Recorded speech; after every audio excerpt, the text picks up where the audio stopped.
ومولانا محمدا عبده ورسوله الذي أرسله بالحق بشيرا ونذيرا وداعيا إلى الله بإذنه وسراجا منيرا. قال الله تعالى في القرآن المجيد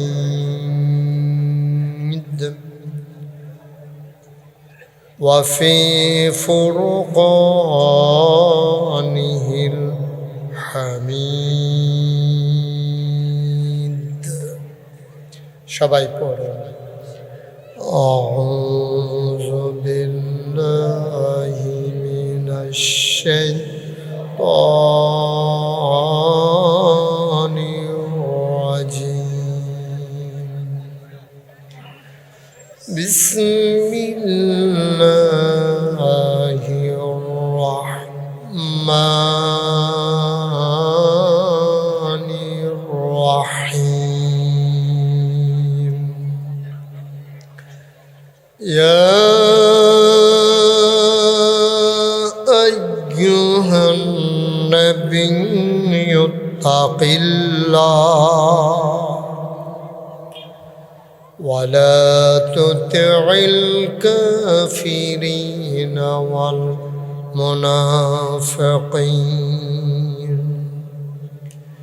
إن الله كان عليما حكيما.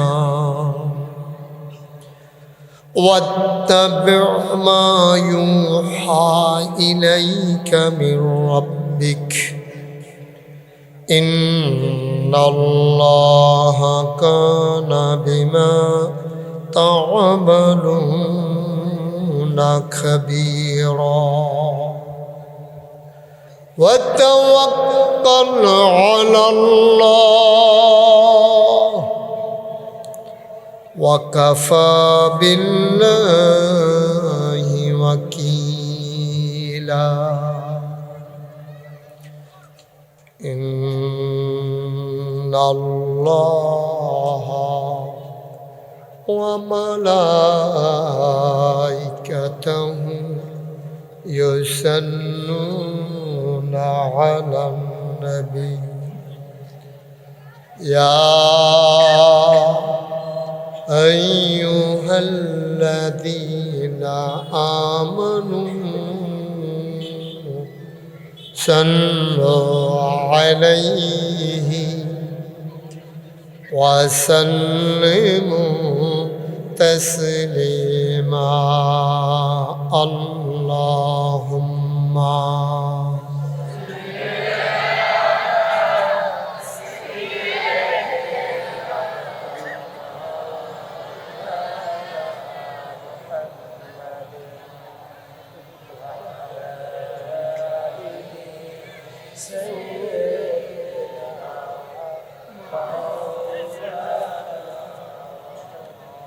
জোরে সুরে মহাব্বতের সাথে গলা ছেড়ে দিয়ে পড়ুন আল্লাহুম্মা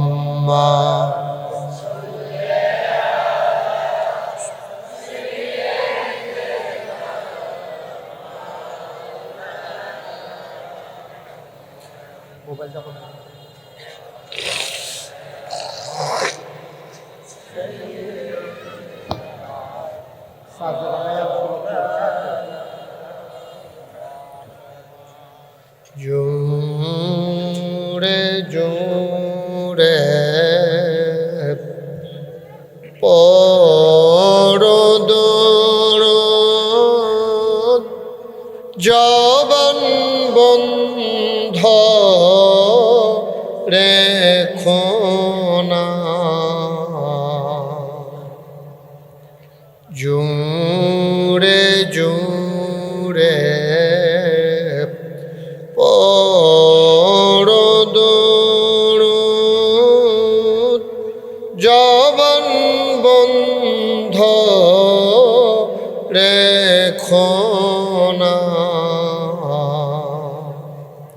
এই দুরুদার নেক আমলি, এই দুরুদার নেক আমলি জন্নত তোমার ঠিকানা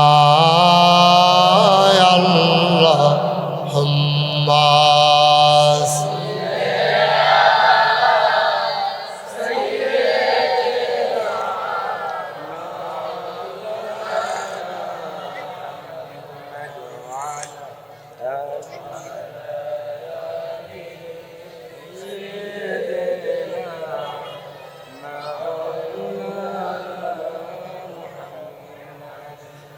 যেখানেই থাকো যেভাবেই থাকো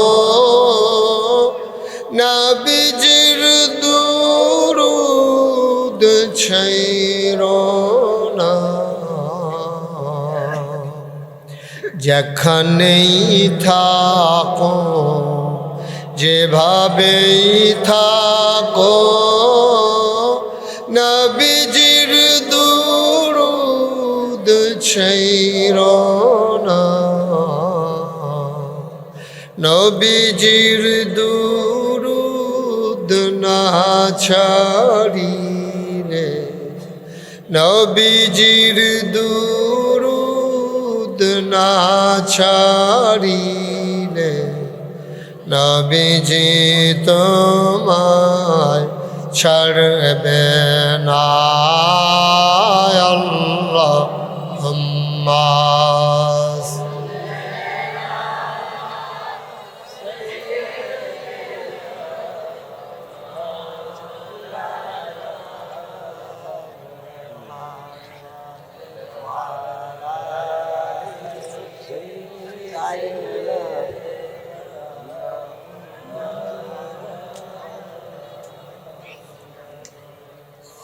على آل سيدنا مولانا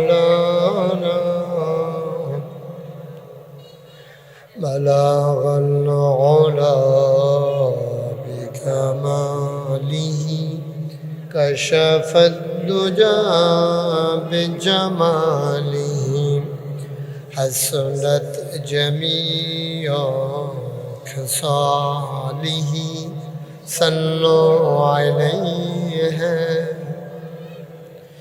قدرت کی تماشا ہے مدینہ کی گلی میں، جنت کی نمونہ ہے مدینہ کی گلی میں۔ بلغ العلا بکمالہ کشف الدجى بجمالہ حسنت جمیع خصالہ صلوا علیہ۔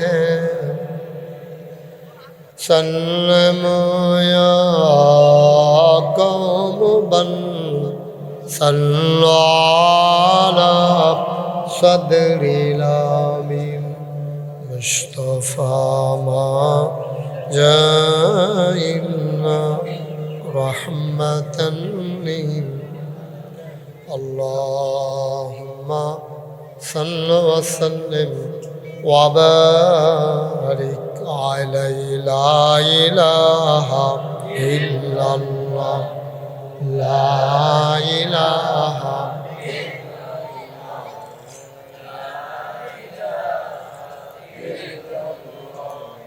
لا إله لا إله لا إله নতুন সুর আবিষ্কার করলে বলবে لا إله إلا الله، لا إله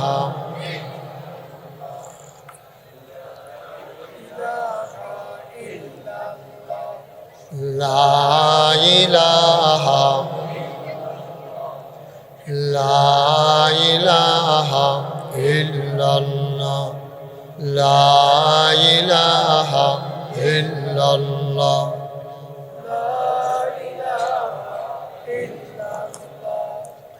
লা ইলাহা ইল্লাল্লাহ লা ইলাহা লা ইলাহা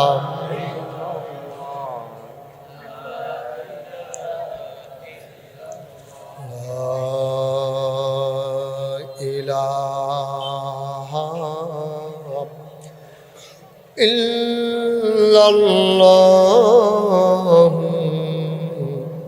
মুহাম্মাদুর রাসূলুল্লাহ সাল্লাল্লাহু আলাইহি ওয়াসাল্লাম আল্লাহুম্মা সাল্লি ওয়া সাল্লিম ওয়া বারিক আলাইহি। সবাই পড়ি আলহামদুলিল্লাহ, জোরে পড়ি আলহামদুলিল্লাহ। আল্লাহ তাবারক ওয়া তাআলার দরবারে আমরা লাখ কোটি শুকরিয়া জ্ঞাপন করছি, যিনি আমাদেরকে ঐতিহ্যবাহী ঐতিহ্যধন্য প্রাচীনতম জনপদ, যে গ্রামে আমি আগেও আবার এসেছিলাম, বগাবাড়ি গ্রামবাসীর উদ্যোগে 22তম বার্ষিক তাফসিরুল কোরআন মাহফিল উপলক্ষে আজ 14 জানুয়ারি রোজ বুধবার বরকতময় দিন শেষে অন্ধকারের চাদর যখন পৃথিবী ঢেকে দিয়েছে, জানান দিয়েছে রাত হয়ে গেছে, ঠান্ডার প্রকোপ আল্লাহ যখন কমিয়ে দিয়েছেন, জেনে আমাদেরকে আজকের এই মাহফিলে কর্মমুখর কর্মব্যস্ত আনন্দ ঘন একটি দিন অতিবাহিত করার পরে স্বাভাবিকভাবে ক্লান্ত পরিশ্রান্ত অবসন্ন এ পিঠ যখন বিছানা চায়, দু চোখ যখন ঘুম চায়, এ দেহ যখন আরাম চায়, সব আরামকে হারাম করে দিয়ে যেন আমাদেরকে আজকের এই মাহফিলে আসার বসার কিছু কথা শোনার সুযোগ করে দিলেন। আর হৃদয়ের সবটুকুন আবেগ, উচ্ছ্বাস, ভালোবাসা, আকতি কাকতি মিনতি জমা করে মাবুদের শিখানো কালেমা দিয়ে চিৎকার করে সবাই পড়ি আলহামদুলিল্লাহ।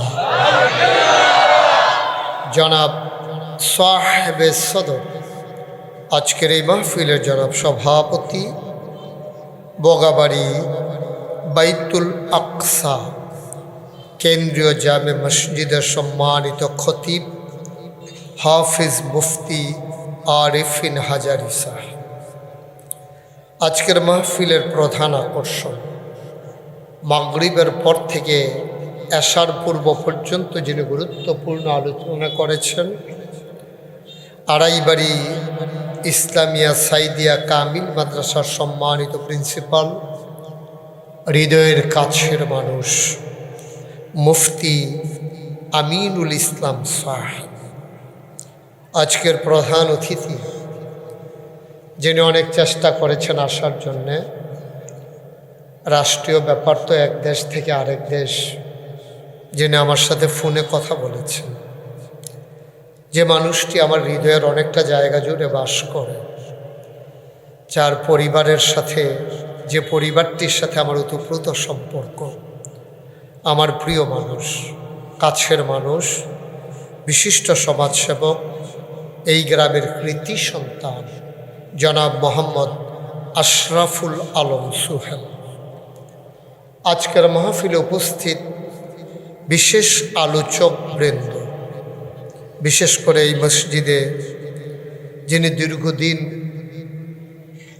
খতিবের দায়িত্ব পালন করছেন, বর্তমানে যেখানে আমার একটা কমপ্লেক্স আছে, কিসমত জাগরিয়া কমপ্লেক্স, সুনামের সাথে ওই গ্রামে যিনি খতিবের দায়িত্ব পালন করছেন জনপ্রিয় খতিব হজরত মৌলানা মুফতি ওবায়দুল্লাহ জব্বারি সাহেব। আরও আছেন মৌলানা হাফেজ দেলোয়ার হোসেন, মৌলানা মিনহাজুল আবেদিন, মৌলানা আনিসুর রহমান আনসারি। আজকের এই অনন্য সুন্দর আয়োজন আমি অভিভূত হয়েছি, আমি মুগ্ধ হয়েছি। আপনাদের বরণ করে নেওয়া আতিথেয়তা, আপনাদের হৃদয়ের উষ্ণতা আমাকে মুগ্ধ করেছে, অভিভূত করেছে। যাদের অক্লান্ত পরিশ্রমের বিনিময়ে আয়োজন বগাবাড়ি হিলফুল ফুজুল ইসলামী যুব সংঘ। উপস্থিত এই এলাকার বিভিন্ন মসজিদের ইমাম সাহেবান, ওলামায়ে কেরাম, মুরব্বিয়ানে আজম, কলিজার টুকরা যুবকেরা, পর্দার আড়ালের মা ও বোনেরা, সবার প্রতি আমার আবারও আন্তরিক সশ্রদ্ধ সালাম। আসসালামু আলাইকুম ওয়া রাহমাতুল্লাহি ওয়া বারাকাতুহু। কর্তৃপক্ষ আপনারা অনেক চেষ্টা করতেছেন মাহফিলটার শৃঙ্খলা রাখার জন্য, আমি দেখতে পাচ্ছি খুব কষ্ট করতেছেন যুবকেরা, কিন্তু বাচ্চাদের কয়েকটা বাচ্চার জন্য বোধহয় ওয়াজ করা যাবে না। 3-4টা বাচ্চার কাছে মাহফিলটা এখন জিম্মি হয়ে গেছে। এটা বড়ই দুঃখজনক বিষয়। একটা শব্দ করা যাবে না, পিন পতন নিস্তব্ধতার মাঝে কথা হবে। খরগোশের মতো কান খাড়া করে, মাছের মতো নিষ্পলক নয়নে আমরা কথা শুনব ইনশাআল্লাহ। শুরুতে আল্লাহর কাছে দয়া চাই, আপনাদের কাছে দোয়া চাই। আল্লাহ যেন আমার মুখ দিয়ে ওই কথাগুলো বের করে দেন যেগুলো আমার জন্য দরকার এবং আপনাদের জন্য দরকার। সবাই পড়েন আমিন।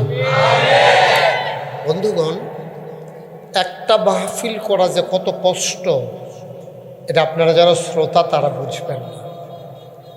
যারা আয়োজক তাদের চেহারার দিকে আমি তাকাইতে পারি না, আমার কান্না চলে আসে মাঝে মাঝে। কত যে পরিশ্রম, সেই বক্তা দাওয়াত দেওয়া থেকে শুরু করে পোস্টার, মাইকিং, লাইটিং, খাওয়া দাওয়ার ব্যবস্থা, কোনো বিশৃঙ্খলা হয়ে যায় কি না, কোনো কেলেঙ্কারি হয়ে যায় কি না, সব মিলিয়ে ঝিলিয়ে সাংঘাতিক পরিশ্রম। কিসের আওয়াজ হচ্ছে?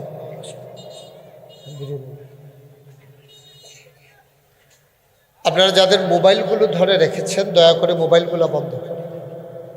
এভাবে না রেকর্ড হয় না শোনা হয়। যেহেতু কষ্ট করে আয়োজন করেছেন, আমাকে এনেছেন, মাহফিলটা যেন সার্থক সুন্দর একটা মাহফিল হয়, এদিকে আমাদেরকে সজাগ দৃষ্টি রাখতে হবে। এখানে যারা দাঁড়িয়ে আছেন আমার ডান পাশে একজনও দাঁড়িয়ে থাকা যাবে না, সব সরাই দেন, সবাইকে সামনের দিকে বসবে, একজনও দাঁড়াই থাকা যাবে না। বুঝেন নাই কথা? আপনারা বাদ দিয়ে একজন নাকি? একজনও দাঁড়াই থাকা যাবে না তো, এখন সবাই সরতে হবে এখন থেকে। দয়া করে সরেন একটু, কথা বুঝেন নাই আমার? দয়া করে সবাইকে সরতে হবে, এখানে একজন লোকও ভাই দাঁড়াই থাকা যাবে না। এটাই হচ্ছে বিরক্তের প্রথম লক্ষণ। আপনারা 3জন কি করতেছেন এখানে দাঁড়াইয়া? বসেন, বুঝি নাই তো? এত মানুষের জায়গা হইলো, আপনার জায়গা হয় না কেন? তো আপনি সামনে এসে বসেন।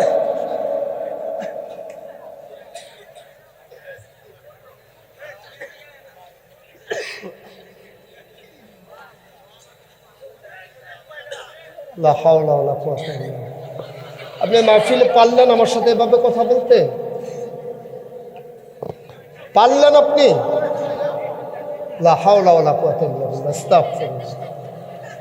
ওনারে দিছেন দায়িত্ব, আর লোক পাইছেন না খুঁজা।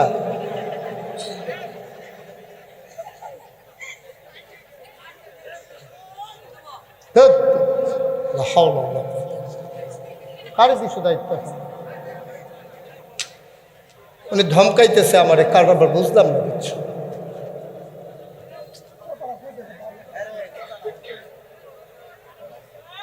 উনি দাঁড়াই থাক নাহলে যা ইচ্ছা তা করবে, কিন্তু এইভাবে আমার সাথে কথা বলবে কেন?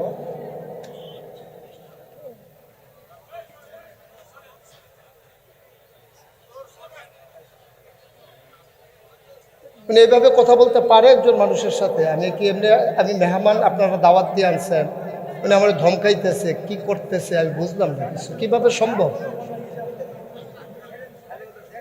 এখন আবার কথা বলে উনি, দেখেন কেমন ঘাটটা বাঁকা কইরা কিভাবে কথা বলতেছে উনি। সি সি সি সি সি সি সি।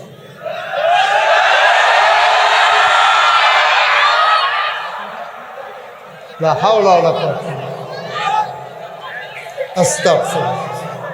সবাই পড়েন আমিন, জুড়ে পড়েন আমিন, বলেন আলহামদুলিল্লাহ, বলেন সুবহানাল্লাহ, আল্লাহু আকবার। একটা মাহফিল নষ্ট করার জন্য একজনই যথেষ্ট। আমি তো ওনারে খারাপ কিছু বলি না, আমি বলছি যে এখানে দাঁড়াই থাকা যাবে না। উনি দাঁড়ায় দাঁড়িয়ে আমার সাথে তর্ক করবে কেন? আমি তো এটা কিছু বুঝলাম না ভাই। কেন উনি তর্ক করবে? উনি এখানে কি দায়িত্ব আপনার? এখানে কাজটা কি? এখানে এই কোনাডার ভিতরে এমন কি কাজ যে আপনাকে দাঁড়াই থাকতে হবে? আমি আমার কথাটা আপনি অনার করবেন, আপনি বলবেন যে ঠিক আছে হুজুর আপনি বলছেন, ওকে ফাইন আমি সরে যাচ্ছি। এটাও তো বলার দরকার, আপনি সরে গেলেই হয়। কি দায়িত্ব এই কর্নারে আপনাকে দিল যে আপনি এখানে দাঁড়াই থাকা লাগবে? আমি বললো আপনি যাইতে পারবেন না। এটা কি এমন কঠিন দায়িত্ব আপনার উপরে পড়লো? আল্লাহ মাফ করুন। আস্তাগফিরুল্লাহ, আস্তাগফিরুল্লাহ, আস্তাগফিরুল্লাহ, লা হাওলা ওয়ালা কুওয়াতা ইল্লা বিল্লাহ। জি, সবাই পড়ি আলহামদুলিল্লাহ, বলেন সুবহানাল্লাহ, বলেন আল্লাহু আকবার। শুকরিয়া আদায় করলাম কার? করব কার? করে যাব কার? লস না লাভ? কম না বেশি? প্রমাণ আছে নাকি নাই? আমার আল্লাহ রাব্বুল আলামিন কোরআনুল কারীমে কত সুন্দরভাবে ওয়াজ করে দিলেন। আল্লাহ বলেন লা ইন শাকারতুম লা আযীদান্নাকুম। ও দুনিয়ার মানুষ, নামত পেয়ে যদি শুকরিয়া আদায় করবে, যেই নামত পেয়ে শুকরিয়া আদায় করবে, শুকরিয়া আদায়ের কারণে ওই নামত আমার আল্লাহ আরো বহুত গুণে বাড়িয়ে দেবেন। বলেন সুবহানাল্লাহ। আমার আল্লাহ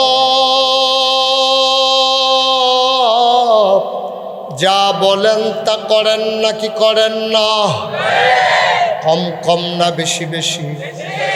প্রমাণ আছে নাকি নাই?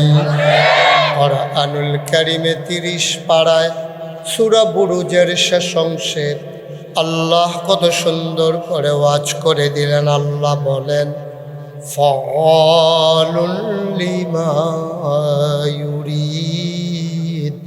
আমার আল্লাহ এমন আল্লাহ, তার যা মন চায় ওই কাজটাকে আমার আল্লাহ বেশি বেশি করে দেন। বলেন সুবহানাল্লাহ। আমার আল্লাহ রাব্বুল আলামিন এই দুনিয়ার ভিতরে মানুষ করে বানানোর পরে আমাদেরকে এমনে এমনে ছেড়ে দেন নাই। কোন পথে গেলে জান্নাত, কোন পথে গেলে জাহান্নাম, কোন পথে গেলে লাভ আর কোন পথে গেলে লোকসান, কোন পথে ভালো, কোন পথে মন্দ, কোন পথে কল্যাণ, কোন পথে অকল্যাণ, কোন পথে শিরক বিদআত, কোন পথে তাওহীদ রিসালাত, কোন পথে কুফর আর কোন পথে ইসলাম জানানোর জন্য যুগে যুগে আমার আল্লাহ আমাদের জন্য নবী এবং রাসূল পাঠিয়েছেন। বলেন সুবহানাল্লাহ। এই নবীদের ব্যাপারে আমরা যারা আহলু সুন্নাত ওয়াল জামাত, আমাদের আকীদা হলো আল আম্বিয়াউ মাসুম। সমস্ত নবীগণ নিষ্পাপ, নবীদের কোনো গুনাহ নাই। সুবহানাল্লাহ বলবেন না? ওনাদের কোনো গুনাহ হওয়ার সম্ভাবনাও নেই। বলেন সুবহানাল্লাহ। এটা আমরা যারা আহলুস সুন্নাত ওয়াল জামাত আমাদের আকীদা। ও মুসলমান, মন দিয়ে শুনুন, আল্লাহ রাব্বুল আলামিন আমাদের আকল কম, বুঝ কম, বিবেচনা কম। আমরা সামনে তাকাইলে পেছনে দেখি না, ডাইনে তাকালে বামে দেখি না। গত বুধবারে রাত্রে কি দিয়ে ভাত খেয়েছি জিজ্ঞেস করলে মনে করতে পারি না। এই জন্যে আল্লাহ তাবারক ওয়া তাআলা, আমরা যে বিবেক কম, বিবেচনা কম, ভালো মন্দ বুঝার ক্ষমতা কম, এই জন্য আমাদেরকে নবী আর রাসূল দিলেন রাস্তা চিনার দেওয়ার জন্য। বলেন সুবহানাল্লাহ। ১৫০০ বছর আগে আমার নবী যখন আসলেন, তিনি হলেন শেষ নবী। সুবহানাল্লাহ কোন? মঞ্চে যারা বসছেন আমার দিকে ঘুরে বসছেন, তাইলে উনি উকি মেরে চাওয়া লাগে তো, বয়স্ক মানুষ কষ্ট হচ্ছে, আমার দিকে একটু ঘুরে বসছেন। সব বুঝেন নাই? সবাই কোন আলহামদুলিল্লাহ। ১৫০০ বছর আগে নবী যখন আসলেন, তিনি এসে দেখলেন মানুষগুলো বর্বর, বেদইন, যাযাবর, মূর্খ, সভ্য। তিনি নবুয়ত প্রকাশ পেল তার ৪০ বছর বয়সে। ৬৩ বছর বয়সে আমার নবীর এন্তেকাল হয়ে গেল। সময় পেলেন মাত্র ২৩ বছর। ১৩ বছর তিনি মক্কায়, ১০ বছর তিনি মদিনায়। এই ২৩ বছরে মানুষগুলোকে তিনি ট্রেনিং দিলেন। তার জীবনের প্রথম মাদ্রাসা নাম হইল দারুল আরকাম। বলেন সুবহানাল্লাহ। আরকামের ঘর। তখন আমরা মুসলমানরা ছিলাম মাইনরিটি, সংখ্যায় কম, ওরা ছিল মেজরিটি, সংখ্যায় বেশি, নগণ্য, হাতে গোনা আমরা কয়েকজন। তো নবীজি তো গোটা বিশ্বকে বদলে দিতে হবে, আর গোটা বিশ্বকে বদলে দিতে হলে আমরা যদি না বদলাই তো বিশ্ব বদলাবে কেমনে? সুবহানাল্লাহ বলবেন না? আমরা যারা মনে করেন বগাবাড়ি সমাজটাকে আমরা বদলে দিতে চাই, তাইলে বগাবাড়ি সমাজে আমরা যারা বাস করি